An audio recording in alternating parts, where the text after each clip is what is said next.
Halo teman-teman, jumpa lagi bersama saya di Inspirasi Usaha.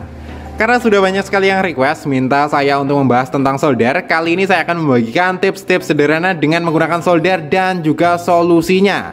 Karena sudah banyak sekali yang berkomentar dan bertanya, "Bang, kenapa solder saya menjadi nyetrum? Ketika dipakai nyolder itu nyetrum, ketika dipegang sebelah sini juga nyetrum.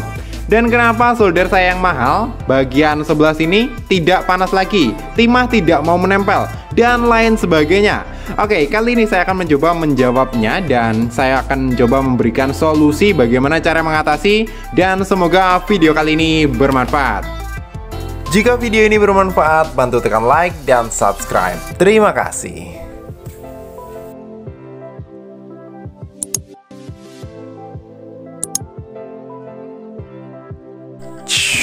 Oke teman-teman, untuk video kali ini saya akan mencontohkannya dengan menggunakan solder yang saya punya saja, dari yang harganya paling murah hingga yang lumayan mahal. Di sini yang pertama saya memiliki solder rakitan sendiri. Ini harga elemennya hanya Rp1.000. Ini saya menggunakan resistor kapur untuk proses pembuatannya, tetapi hasilnya sangat panas sekali. Untuk cara pembuatannya kalian bisa cek di video saya beberapa hari yang lalu. Kemudian di sini ada solder yang umum sekali digunakan kawan-kawan di rumah. Pasti sering sekali menemukan solder seperti ini di pasaran. Ini harganya murah, sekitar 25 hingga 30 ribuan. Ini biasa dipakai untuk praktek anak-anak SMK elektronik juga yang seperti ini, karena harganya terjangkau.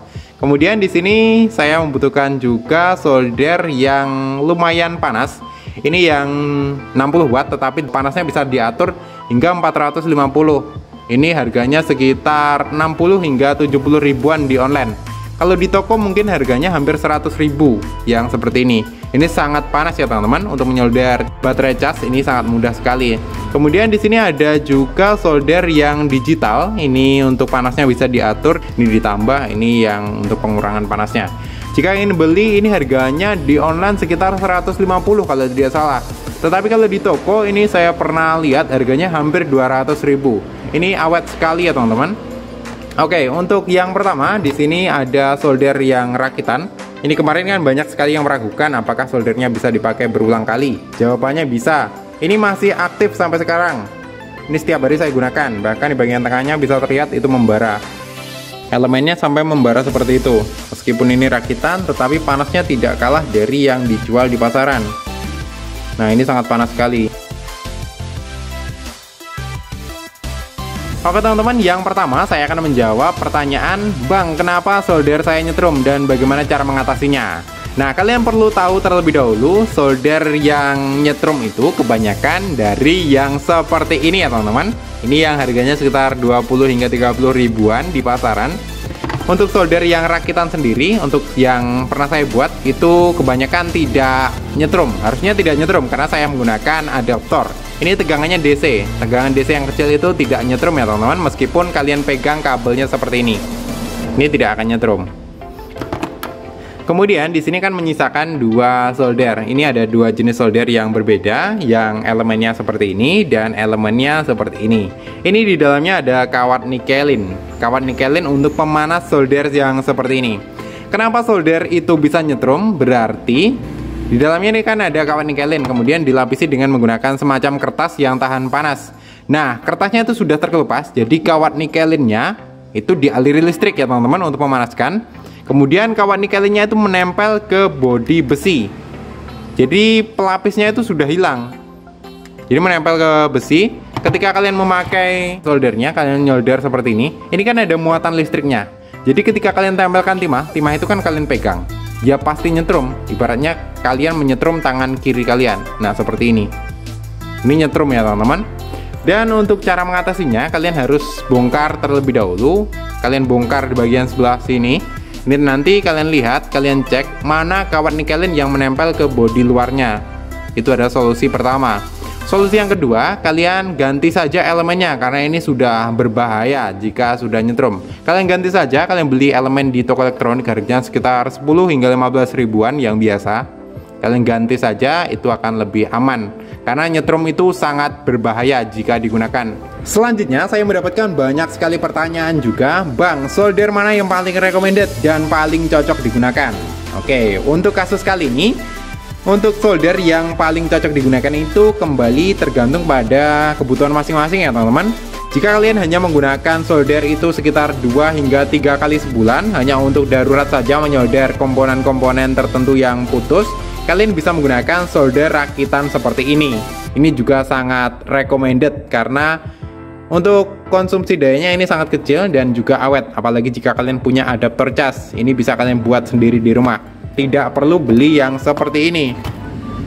Tetapi jika kalian ingin yang lebih awet, kalian bisa menggunakan solder yang harganya sekitar 20 hingga 30 ribuan seperti ini.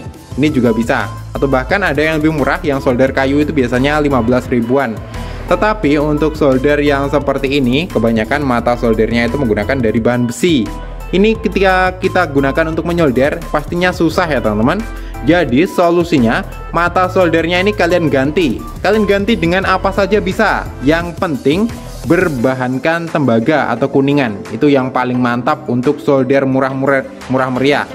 Jadi mata soldernya nanti akan mudah sekali menempel dengan timah. Jika tidak kalian ganti, biasanya untuk menyolder itu kadang agak susah ya teman-teman. Dan timah itu kadang tidak mau menempel ke mata soldernya. Tetapi untuk kawan-kawan di rumah yang kerjaannya menyolder, setiap harinya menyolder, saya rasa tidak cocok menggunakan solder seperti ini, karena ini panasnya juga kurang. Untuk menyolder baterai cas saja ini agak susah. Ketika mata soldernya menempel ke baterai, ini akan langsung dingin, jadi timahnya tidak mau meleleh.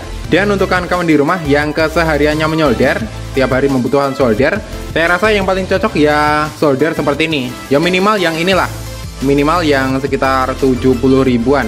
Ini bisa diatur untuk panasnya, juga bisa menyesuaikan. Kadang kan butuh panas yang maksimal untuk menyolder di bagian heatsink. Jadi saya sarankan untuk menggunakan solder yang seperti ini. Ini bisa bertahan hingga 5 bulan. Kalian gunakan setiap hari tidak masalah, ini masih bisa bertahan. Jika menggunakan solder yang seperti ini, tiap hari kita gunakan untuk menyolder 2 hingga 3 bulan, pasti elemennya akan jebol, harus ganti lagi. Jadi saya sarankan yang seperti ini saja, ini lebih mantap. Tetapi untuk kawan-kawan di rumah yang mungkin punya budget lebih, saya rasa cocok sekali menggunakan yang seperti ini.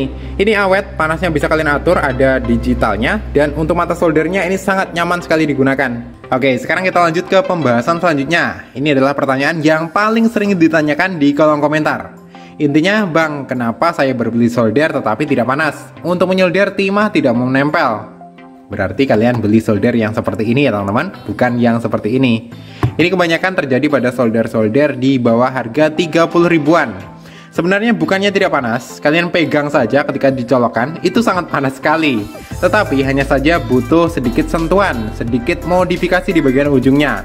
Untuk mata soldernya kebanyakan menggunakan besi. Jadi kalian harus ganti mata soldernya. Bisa kalian beli di toko elektronik ataupun menggunakan bahan-bahan lain, bahan tembaga atau bahan kuningan. Itu sangat mantap. Kalian bisa cari bahan kuningan itu di tukang las karbit. Tinggal kalian colokkan, kemudian kalian lincipi. Itu sudah jadi sebuah mata solder yang sangat mantap. Atau bisa juga kita akali dengan menggunakan kawat tembaga atau kabel tembaga, kabel engkel seperti ini. Tinggal kita lilitkan di bagian sebelah sini kurang lebih sekitar 2 cm hingga ke bagian ujungnya. Kemudian bagian ujungnya kita gunakan sebagai mata solder. Untuk solder yang seperti ini juga bisa lemah ya teman-teman. Untuk kualitasnya bisa menurun. Jadi ini kita gunakan menyolder juga agak sedikit susah karena lapisannya sudah terkikis. Jadi timah tidak bisa menempel di bagian ujungnya, agak sulit digunakan. Jadi caranya bisa juga dengan seperti ini tadi. Kita lilitkan, kemudian di bagian ujungnya kita gunakan untuk menyolder. Ini adalah contoh dari mata solder yang sudah mulai terkikis. Ini kualitasnya sudah sangat berkurang. Jadi ketika sudah seperti ini, timah sulit sekali menempel di bagian ujungnya. Ini agak kurang begitu nyaman digunakan untuk kawan-kawan di rumah yang kesehariannya menyolder. Ini saya gunakan panas di mentok 450 derajat. Tapi kalian perhatikan, ini timah sulit sekali menempel di bagian ujungnya. Nah, ini timah sulit menempel ya teman-teman. Meskipun panas, tapi ini sulit sekali menempel. Jadi solusinya, ini bisa mengganti dengan mata solder yang baru atau kita lilit dengan menggunakan tembaga. Ini adalah contoh dari mata solder yang pernah saya modifikasi. Untuk bagian ujungnya saya lilit dengan menggunakan kawat tembaga. Jadi fungsinya ketika kita tetesi timah, ini timah akan langsung menempel, langsung leleh ya teman-teman. Ini sangat panas sekali. Cara seperti ini bisa juga kalian gunakan untuk mata solder yang dari solder murahan. Jadi mata soldernya nanti akan lebih mantap. Bisa juga pakai terminal sambung kabel. Ini hasilnya lebih rapi. Untuk bagian ujungnya kita tambahkan kawat tembaga juga. Tips yang terakhir, jika kalian punya solder yang biasa kalian gunakan untuk menyolder komponen elektronik, jangan pernah kalian gunakan untuk melubangi plastik, terutama plastik dari pipa. Jika kalian gunakan untuk melubangi plastik pipa seperti ini, lama-kelamaan ini akan cepat sekali untuk keropos dan akan berkarat. Jadi ketika kalian gunakan untuk menyolder dengan kita tempelkan timah akan sulit menempel pada bagian ujungnya karena mata soldernya sudah rusak. Itu tadi adalah sedikit tips sederhana jika kalian punya solder di rumah. Jika ada kurang lebihnya, saya mohon maaf, kalian bisa tambahkan saja di kolom komentar. Semoga video kali ini bermanfaat. Oke teman-teman, jika kalian suka dengan video-video dari Inspirasi Usaha, kalian bisa klik tombol like yang ada di bawah. Dan jangan lupa juga tekan tombol subscribe agar tidak ketinggalan video-video menarik dan terbaru dari Inspirasi Usaha yang lainnya. Oke, terima kasih sudah menonton, semoga bermanfaat. See you next video.